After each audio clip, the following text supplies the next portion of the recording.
마태복음 본문은 부활하신 주님의 명령입니다.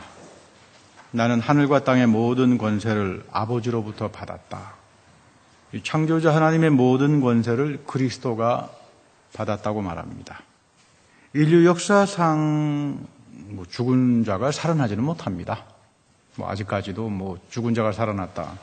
물론 이제 우리가 그 near death experience라고 해서 죽었다가 살아난 사람들, 이제 거의 죽음에 비슷한 경험을 했다가 살아난 사람들에 대해서는 이제 이야기합니다. 이제 이분들의 간증을 들어보면 영적 세계가 있다, 영원한 세계가 있다. 100% 그런 말 합니다. 죽었다가 살아난 사람들 이야기예요. 그리고 내가 너무나 평화스러운 빛을 보았다. 그런가 하면 이전에 돌아가셨던 부모님을 내가 만났다. 이렇게들 이야기합니다.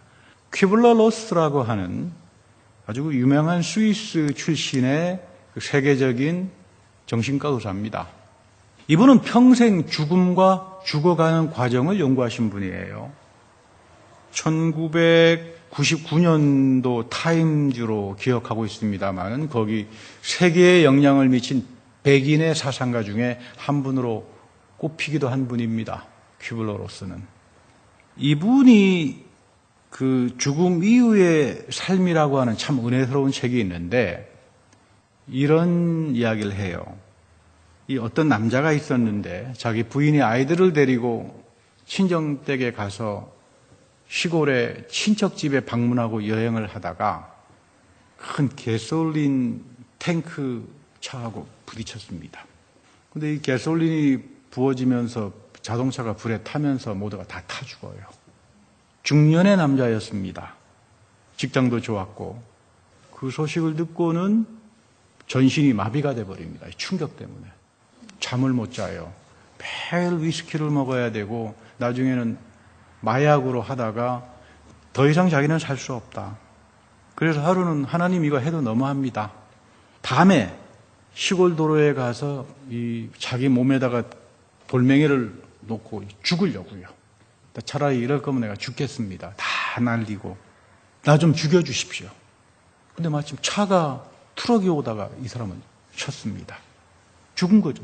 니어데스, 거의 죽음에 가까운 경험을 하는데 그 죽음 속에서 사고로 죽었던 자기 부인과 아이들을 봅니다. 말은 못했어요. 의식으로 굉장한 평화의 빛 가운데 있는 것을 자기가 죽어가면서 의식으로 느끼는 겁니다. 근데 재미있는 것은 이분이 죽어가다가 하나님, 오늘날 사람들이 영적인 세계 없다, 영원한 생명이 없다고 하는데 나를 만약에 살려준다면 그래서 내가 이거는 죽을 때까지 증거하다가 하나님 앞에 가겠습니다. 그런 기도를 했어요. 근데 마침 지나가던 차가 사고가 난 걸 보니까 그 사람을 데리고 은근 병원에 가서 살아났습니다. 퀴블러-로스 교수가 산타바바라 대학에 이제 강연을 하러 왔는데 죽은 사람에 대한 이야기하는데 자꾸 물어보니까 자기도 계속 반복하는 게 짜증이 나잖아요. 이 퀴블러-로스 여사도. 그래서 기도를 했답니다. 주님, 그 하나님 앞에 가서 죽음을 경험한 사람 우리에게 보내주면 제가 이렇게 간접적으로 쓸데없이 말을 할 필요가 없지 않습니까? 그랬는데 기도가 끝났는데 그 산타바바라 대학 그 강연을 올거나이징 하신 분이 쪽지를 이렇게 주시면서 죽었다고 살아난 분이 근처 호텔에 있는데 만나자 그런다. 그 남자예요. 그래서 만났습니다. 만났더니 자기가 간증을 하겠대요. 산타바바라 대학에서. 이제 그 스토리입니다. 그 스토리에서 이제 이분이 중년의 백인으로서 정말 모자랄 것 없는 행복한 삶을 살다가 그런 이제 비극을 경험했는데 결국은 영원한 세계가 있다라고 하는 것 때문에 나는 소망을 가질 수 있었다. 우리 사도 바울도 그러잖아요. 내가 장차 몸의 부활에 대한 소망으로 인하여 구원받았다. 그 말입니다. 인생이 죽어서 끝나는 게 아니더라. 그리고 자기는 하나님으로부터 받은 소명이기 때문에 죽을 때까지 나는 영적인 세계가 있다. 영원한 생명이 있다. 근데 이분이 하는 이야기가 우리의 몸 겉사람은 바울처럼 껍데기가 벗겨지는데 우리의 속사람은 영원한 삶으로 간다. 이분의 간증입니다. 이 삶의 변화라고 하는 것은 내가 의지하고 있었던 재산, 건강, 생명이 끝나는 데서부터 삶의 변화가 시작됩니다. 사람은 절대 자기 힘 가지고 변화하지 못합니다. 삶의 변화라고 하는 것은 하나님이 주시는 은총이에요. 그래서 세례를 통해서 하나님이 우리를 죽입니다. 부활로 영원한 생명으로 인도하기 위해서는 나의 옛 모든 것들은 없어져야 합니다. 그리스도의 십자가의 못을 박아버려야 됩니다. 그러지 않고는 부활의 변화의 그 상상하지 못하는 하나님의 그 성화의 거룩함의 축복이라고 하는 것은 근처에 가지도 못합니다. 그래서 성경에도 보면 잠언입니까? 어리석은 자는 결혼식이나 축제에 찾아다니면서 흥청망청 먹고 사는데 지혜로운 자는 장례식을 간다. 가서 죽음을 반성합니다. 여러분, 남 죽는 건 뭐지만 내가 죽는 건 생각 안 하잖아요. 난 영원히 살 거라고 생각하잖아요. 그래서 지혜로운 사람은 남의 죽음을 보면서 나의 영원한 생명이 어떻게 될 건가. 이거 반성하는 사람을 가리켜서 지혜로운 자다. 근데 오늘 부활하신 주님은 내가 가지고 있는 권세 중에 영원한 생명을 아버지로부터 받았다. 그런데 이 권세를 가신 주님이 하는 명령입니다, 교회에. 절대 지상 명령이죠. 그 명령이 뭐냐면 제자 삼아라. 말씀의 제자로 삼아라. 사람들을 목사의 제자로 삼는 것이 아니라 하나님 말씀의 제자, 그리스도의 제자로 삼아가라. 둘째, 말씀 가르쳐라. 너희 사도들은, 목회자들은 말씀 가감하지 말고 정확하게 가르쳐라. 진리의 말씀이니까. 그리고 아버지와 아들과 성령의 이름으로 세례를 주라. 이 세 가지입니다. 주님의 절대 명령에는 왜 사람들을 그리스도의 제자로 만들어가게 하는가? 왜 말씀의 제자로 만들라고 하는가? 그리고 왜 사도와 목회자들에게 바른 말씀을 가르치라고 하는가? 그리고 왜 세례를 주라 그러는가? 이유는 영원한 생명 때문입니다. 이것을 통해서 살아계신 그리스도는 우리에게 영원한 생명을 입혀가기 시작한다. 그 말이죠. 에베소서 4장 5절에 보면 아주 중요한 말씀이 나옵니다. 주님도 한 분이시고 믿음도 하나고 세례도 하나고 하나님도 한 분입니다. 참 중요합니다. 우리는 세례를 두 가지로 생각하잖아요. 하나는 물 세례, 하나는 성령 세례. 성령 세례는 방언함을 성령 세례 받는 거. 성경에서 그렇게 말 안 합니다. 여러분 제발 앞으로는 내가 복음 만들지 마세요. 성경 가감하기 시작하면 반드시 심판당합니다. 저는 목회자로서 살면서 성경 왜곡하고 가감하는 사람들의 아주 잘못된 최후들을 너무나 많이 보고 살아요. 마음이 어떤 데 겁이 날 때가 있어요. 어떻게 저렇게 하나님 말씀 앞에서 참남하게 대하는가. 가감하지 말고 기록된 대로만 믿으면 되는 겁니다. 할렐루야. 여러분, 이걸 순종이라고 그러죠. 세례가 하나입니다. 여러분들이 교회에서 받았던 세례가 성령 세례예요. 물 세례가 아닙니다. 물과 성령으로 거듭나는 하나인 세례를 여러분들이 받은 거예요. 이 세례를 통해서 하나님께서 여러분들을 성부와 성자와 성령의 이름으로 여러분들에게 인을 쳐놓은 겁니다. 앞으로 세례받는 사람들은 회개하는 삶이다. 세례에 합당한 삶이라고 하는 것은 회개하는 삶입니다. 세례에 들어오기 전까지는 나는 죄가 뭔지는 몰랐습니다. 그까지 죄 이렇게 생각했지만 세례 안에서 성령에 의해서 죽임을 당한 사람들은 나는 하나님 앞에서 항상 죄인이로구나 이거 깨닫기 시작합니다. 그래서 함부로 안 합니다. 말도 함부로 안 합니다. 행동도 함부로 안 합니다. 내가 얼마나 모자란 존재인가. 내가 없어집니다. 내가 없어져야만이 여러분 성령으로 내가 채워지잖아요. 내 생각으로 내가 꽉 차 있으면서 하나님 말씀도 앞에 들어올 수 없어. 이런 사람에게 성령이 역사하겠습니까? 여러분을 비운다고요. 날마다 죽게 합니다. 이것이 세례의 의미입니다. 아, 우리가 받았던 이 세례가 성령 세례구나. 이 성령 세례를 통해서 하나님은 끊임없이 교회 예배 속에서 이 세례로 우리를 정화시키고 성만찬에 참석하게 하고 부활의 그리스도가 우리에게 성령을 공급해주고 말씀을 통해서 깨닫게 하고 말씀의 증거를 받게 하고 그래서 나를 형통하게 만들고 영원한 생명이 내 속에 살아서 놀라운 축복을 받게 살아가게 하는 것이 하나님의 뜻이로구나. 그러니까 영원한 생명이라고 하는 건 죽어서 가는 게 아니라 여기서부터 이루어지는 겁니다. 교회가 그것 때문에 있는 거예요. 비틀어지면 안 됩니다. 하나님 말씀에서 가감하면 안 됩니다. 소통이 안 됩니다. 절대로. 제가 여러 차례 말씀드립니다만 하나님은 내 생각대로 절대로 움직이는 분이 아닙니다. 하나님은 하나님의 질서와 거룩함과 약속을 통해서 이어가시지 그렇잖아요. 이거 여러분 명심해야 합니다. 주님께서 제자들에게 명령한 것을 가르쳐라. 그거는 성경입니다. 주님의 모든 명령과 가르침을 담아놓은 게 성경이잖아요. 그러니까 여러분 우리가 성경을 읽어야 돼요. 아유 목사님 왜 그렇게 성경을 힘들게 우리가 읽어야 되겠습니까? 그거 다 알고 뻔한 건데 천만에요. 40년 저도 신학 공부하면서 성경을 읽었는데 저 성경 다 모릅니다. 이것이 얼마나 깊은 세계의 말씀이고 신령한 세계의 말씀이고 나에게 복이 되는 말씀이라고 하는 거. 어쩌면 저는 그래서 루터의 말을 믿어요. 하늘나라 가면 성경 공부 시간이 있다고. 저는 하늘나라 가면은 성경 공부를 배우고 싶은 성경 클래스가 있는데 여러분 저 찾지 마십시오. 저는 어거스틴 반에 들어가서 공부할 겁니다. 어거스틴 반에 들어가가지고. 저는 만약에 하나님께서 허락하시면 저는 어거스틴 밑에서 공부하고 싶은 사람이에요. 성경의 세계가 여러분 이게 장난이 아니에요. 정말로 신령합니다. 평생까지 모릅니다. 예수님께서 가르치라 그러는 거죠. 저는 바울 서신을 읽다가 보면 부끄러울 때가 많아요. 쥐구멍에라도 좀 숨고 싶은 생각이 드는데 바울은 말합니다. 나는 복음 전파로 인해서 파산을 당했고 39대를 5번이나 맞았고 굶주렸고 감옥에 갇혔다. 그래서 그리스도의 흔적을 나의 몸에 가지고 있다. 이런 말씀 보면 저는 도망가고 싶어요.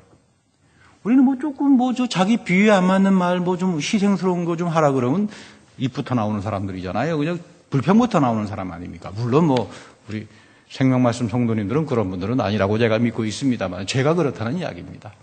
저에게 좀 불리한 일이 생기면 불평부터 나오는 게 인간의 모습인데 이 바울은 흉내도 못 내겠어요. 흉내가 안 됩니다.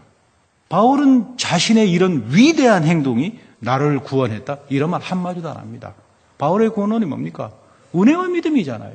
나를 나되게 한 것은 은혜다. 은혜의 참뜻은 칼바르트라고 하는 신학자가 아주 잘 말했습니다. 은혜는 물살을 거슬러 올라가는 거다. 시류에 편승 안 하는 겁니다. 은혜라고 하는 것은 시류를 향해서 노하고 원류인 하나님 말씀으로부터 끊임없이 거슬러 올라가는 거예요. 여러분 연어떼들이 거슬러 올라가잖아요. 시류에 편승 안 합니다. 다른 복음에 편승 안 합니다. 성경에서 하나님께서 뭐라고 말씀했는가 거기에 꽂혀가지고 연어처럼 거슬러 올라가는 사람을 가리켜서 은혜의 사람이라고 말합니다. 진리의 사람들이죠. 말씀에만 순종하고 살아가겠다라고 하는 그런 사람들입니다. 바울은 그렇게 살았습니다. 끝까지 다른 복음과 투쟁하면서 감옥에 갇히기도 하고 욕도 얻어먹고 그렇게 그리스도의 고난의 흔적을 몸에 가지고 있으면서도 나의 위대한 행동이 나를 구원했다? 천만의 말씀이죠. 오늘날 마르다주의자처럼 이렇게 선행하니까 변화가 됐으니까 구원한다? 천만의 이야기예요. 이 바울을 나로 하여금 이런 엄청난 위대한 행동으로 가게 하고 그리스도의 고난의 흔적을 가지게 했던 게 뭐라고요? 은혜였다 이 말이에요. 이 은혜가 나를 거슬러 올라가게 했다. 잘못된 가르침에 대해서 언제든지 거절하고 새 언약의 복음을 가지고 자기는 올인했다. 이분은 감옥에서 성도들을 향해서 편지 쓰면서 기뻐하라고 합니다. 그 감옥에서 불평이 나오는 상황인데 기뻐하라 그래요. 그리고 여러분들에게는 하나님은 항상 아멘이 되신다. 이거 여러분 이해가 됩니까? 감옥에 갇혀가지고 감옥 바깥에 있는 사람에게 기뻐하래요. 이거 위선자 같지 않습니까? 저는 못할 것 같아요. 그래서 부끄럽습니다. 그래서 저는 성경을 잘 모릅니다. 40년간 신학자로서 연구했지만 이 성경 앞에 서면 정말 초라해져요. 우리 유행가 가사 중에 그런 가수 있죠. 그대 앞에 서면 나는 왜 이렇게 작아지는지. 그 가사 아세요, 여러분? 제가 그 노래 참 좋아합니다. 주여, 말씀 앞에 서면 저는 왜 이렇게 작아집니까? 할 말이 없어요. 그리고 순교의 자리까지 가면서 하나님은 너에게 항상 아멘이 되신다. 항상 아멘이 되신다. 왜? 은혜가 너희들을 지켜나간다. 그 말입니다. 하나님의 은혜라고 하는 건, 하나님의 사랑이라고 하는 건 이런 차원을 살아보지 않은 사람들에게는 다 거짓말입니다. 여러분, 하나님의 사랑과 하나님의 은혜를 인간적인 생각과 사랑으로 여러분 착각하지 마세요. 이런 삶 속에서 체험하고 살았던 사람들만이 하나님의 사랑이 무엇인지 말할 수 있고 하나님의 은혜가 무엇인지 말할 수 있고 그 말씀을 들으면서 우리가 영적 각성이 일어나는 겁니다. 여기서부터 변화가 일어나는 거예요. 여기서부터 성령이 와서 사람을 뒤집어 버립니다. 이것을 우리가 성령을 사모한다라고 이야기하는 거예요. 이걸 사모해야 돼요. 이게 우리를 생명으로 인도하고 우리를 형통하게 만들고 우리를 복되게 만드는 겁니다. 이 차원이 없으면 성경 백날 읽어봐야 안 들립니다. 안 들려요. 이 성경의 차원을 이해하지 못하면 여러분 백날 읽어보십시오. 이게 귀에 들어옵니까? 들어오지 않죠. 안 들어옵니다. 절대로. 여러분 성경을 읽을 때 함부로 읽지 마세요. 주님, 이들은 순교의 자리에서까지도 하나님을 사랑하면서 갔던 사람들입니다. 나는 못합니다, 이거를. 나는 바울처럼 살지 못합니다, 하나님. 그러나 나에게도 이들에게 주셨던 그 은혜를 허락해 주십시오. 나도 흉내라도 좀 내고 살아야 되지 않겠습니까? 여러분, 이런 기도는 우리가 해야 돼요. 하나님께서 열어줍니다. 하나님께서 여러분들을 변하게 합니다. 여러분들의 삶을 완전히 뒤집어 놓게 되어 있습니다. 이것이 은혜의 혁명이라고 이야기해요. 은혜는 그래서 혁명이에요. 은혜의 참된 뜻. 하나님의 헤세드라고 하는 말은 원래 참뜻이 혁명이에요. 혁명. 뒤집어 놓는다 이 말이에요. 다 뒤바꿔 버린다 이 말입니다. 하나님의 은혜의 혁명이 여러분들의 영혼에 들어오기 시작하면 다 뒤집어집니다. 여러분, 이거 강구해야 돼요. 이건 말씀을 통해서만 오는 겁니다. 이 말씀을 통해서 우리가 성령의 증거를 받는 겁니다. 그런데 우리가 여러분 인생을 살다가 보면 여전히 옛사람에 부딪혀 있어요. 여전히 구습에 매여 있고 옛날 습관에서 벗어나지 못합니다. 충분히 이해합니다. 우리 DNA가 그렇잖아요. DNA가 끝까지. 우리 베드로도 보면 그 성질을 못 버리잖아요. 그러나 하나님께서 차근차근 만들어 갑니다. 한꺼번에 이렇게 안 합니다. 성령은 인격적인 영이에요. 마술의 영이 아닙니다. 하나님 나 요 정도밖에 안 됩니다. 내 믿음의 단계에 맞게 하나씩 이끌어 갑니다. 세례를 통해서 말씀 안에서 나를 깨닫게 하고 회개하게 하고 나의 구습을 죽여가고 그래서 나의 옛사람이 그리스도와 함께 십자가에 죽었다. 여기서 말하는 옛사람이라고 하는 것은 어둠의 세계에 속했던 사람을 말합니다. 골로새서 1장 13절에 보면 하나님이 우리를 암흑의 권세에서 건져내어서 자기의 사랑하는 아들의 나라로 옮기셨다. 사랑하는 아들의 나라는 십자가 부활을 통해서 열려지는 영원한 생명의 세계다. 내가 이러한 영원한 생명의 세계를 모를 때 살았던 삶을 성경에서는 하나님은 넌 어둠 속에 있고 암흑 가운데 있다 이렇게 이야기하는 겁니다. 은혜를 떠난 자들 너희들은 전부 다 암흑의 세계 속에 있다라고 하나님이 우리에게 심판하는 거예요. 이거 여러분 생각해야 됩니다. 나도 그리스도의 은혜를 알기 전에는 내 영적인 각성이 일어나서 내 삶이 뒤집어지기 전까지는 내가 아무리 세상에 나가서 좋은 학식을 가지고 좋은 직장을 가지고 돈을 많이 갖다 그러더라도 하나님은 우리를 가리켜서 너는 어둠 속에 속해 있는 자라고 선언하는 겁니다. 거기에는 영원한 생명이 없습니다. 그런 어둠 속에 살다가 보면 죄가 뭔지도 몰라요. 죄에 대한 의식조차도 모릅니다. 밥 먹듯이 죄를 지으면서 내가 무슨 죄인이냐 이렇게 하는 게 어둠 속에 살아가는 사람들인데 은혜의 세계 속으로 들어오는 사람들은 그 세계로부터 잘려져 나갑니다. 혁명이죠. 사회적인 혁명만 이야기하는 것이 아니라 영적 혁명이 일어납니다. 여기서. 내가 말씀 안에서 성령을 체험하면서 내가 지금까지 옛사람으로 살아왔던 것들이 이런 거였구나. 이제는 내가 지극히 당연하게 생각했지만 이제는 세례 안에서 성령의 증거를 받는 사람들은 말씀을 사랑하기 시작하고 말씀 앞에 자기 모습을 끊임없이 비추기 시작하면서 내가 하나님 앞에서 참 연약함과 허물과 잘못됨을 가지고 살았구나. 이 마음이 들어오는 사람을 가리켜서 우리는 성령의 사람이라고 하는 겁니다. 나는 여러분들이 항상 성령의 사람으로 살기를 기도합니다. 저도 이것을 위해서 기도합니다. 제가 여러분에게 항상 이야기하는 게 정승훈 목사 보지 마라.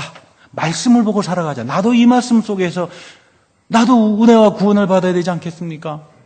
그 위대한 사도 바울도 내가 이 새 언약의 복음을 전했다가 내가 버림받을까 봐 내가 위대한 이 새 언약의 복음을 가리켰다가 내가 버림받을까 봐 겁이 난다. 화가 미칠까 봐. 이 정도인데 저는 조족지혈 아니겠습니까? 여러분 조족지혈이 무슨 말씀 아시겠죠? 저는 사도 바울의 발끝도 못 가는 사람이다. 위대한 사도가 그 정도인데 저는 할 말이 있습니까? 사도 바울을 봅시다. 우리의 롤모델로. 아브라함을 보자고요. 다윗을 보자고요. 성경의 수많은 선진들을 보여주는 건 다른 게 아닙니다. 영적인 본보기로 삼아라 이 자들을.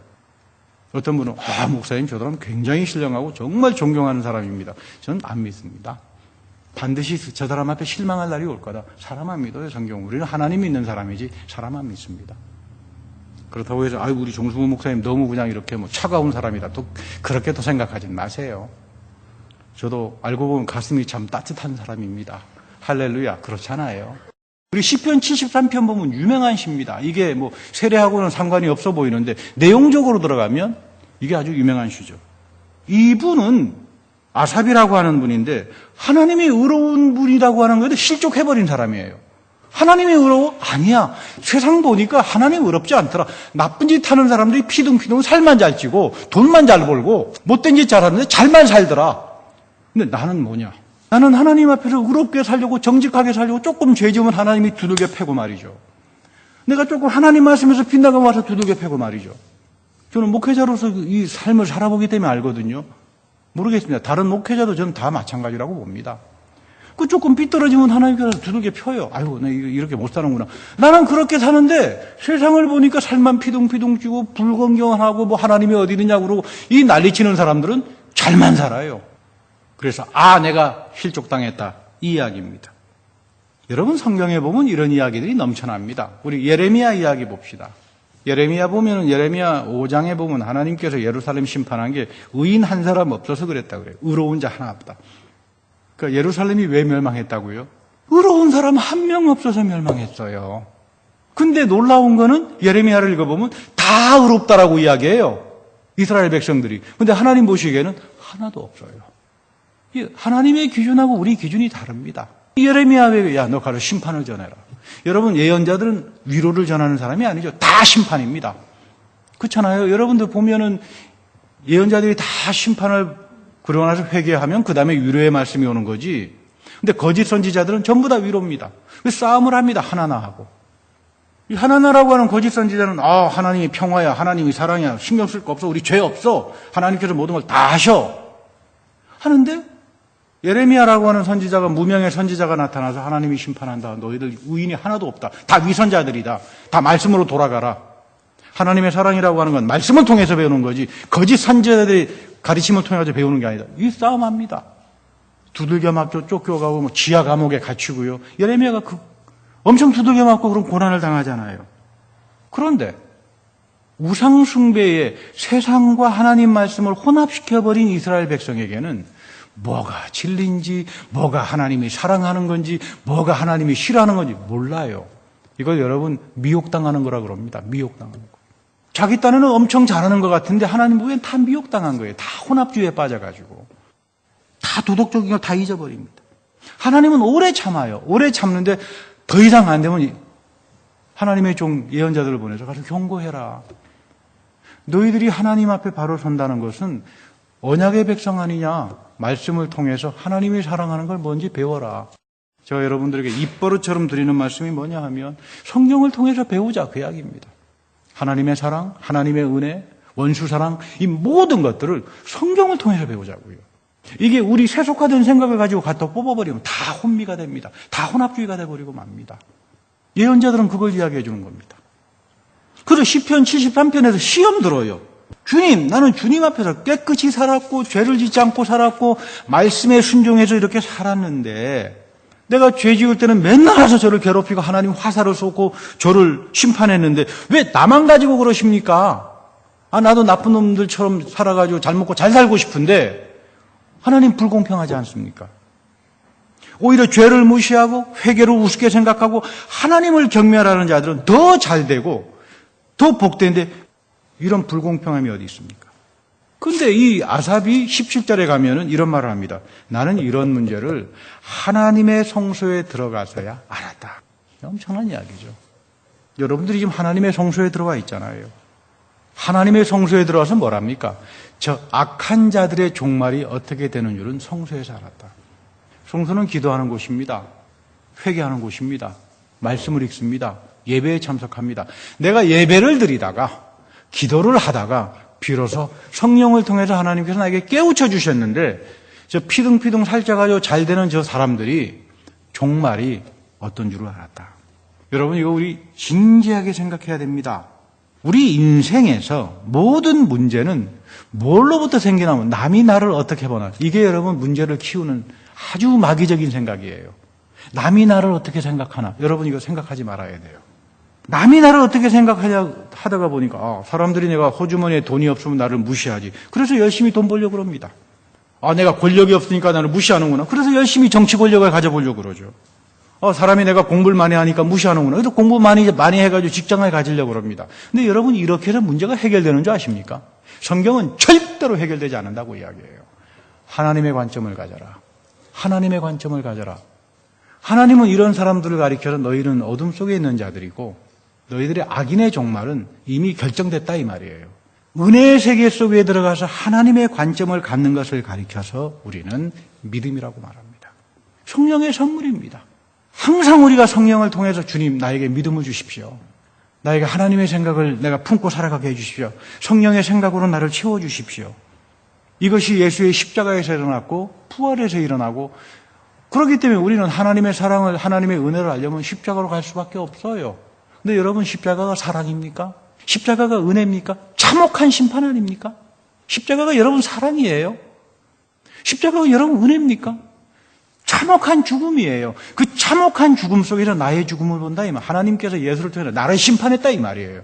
이거를 경험하지 않고는 하나님의 은혜도 하나님의 사랑도 말할 수가 없는 겁니다. 아삽은 이걸 깨달은 거예요. 내가 비로소 성소에서 저 악한 자들의 종말이 무엇인지를 알았습니다. 나는 이제 더 이상 후회 안 하겠습니다. 이 아삽의 고백은 모든 우리 교인들의 고백이 될 수 있습니다. 우리는 세례를 통해서 그리스도의 십자가에서 나의 죽음을 경험한 사람들입니다.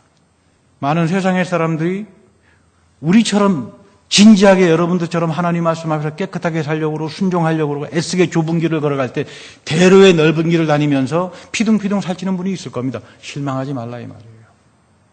여러분들이 세례를 통해서 시작했던 이 좁은 길의 시작, 이 예수 그리스도의 십자가 부활의 연합에서 하나님께서 열어주시는 그 놀라운 은혜에 넘치는 세계, 이 세계는 그들은 모릅니다.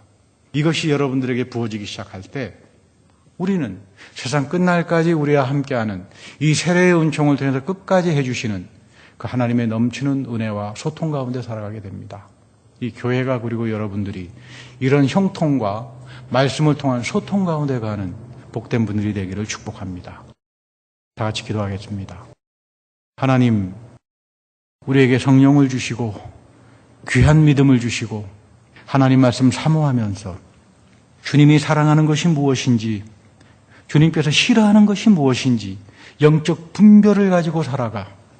오늘 우리가 살아가는 일상 속에는 너무나 많은 넓은 길을 가지고 걸어가는 사람들이 있지만 주님께서 원하신 세례를 통하여 십자가 부활의 길을 통하여 좁은 길을 기쁨으로 가지고 살아가는 주님의 귀한 성령의 사람들이 다 될 수 있도록 은혜 베풀어 주옵소서. 우리 구주 예수 그리스도의 이름으로 감사하며 기도드립니다.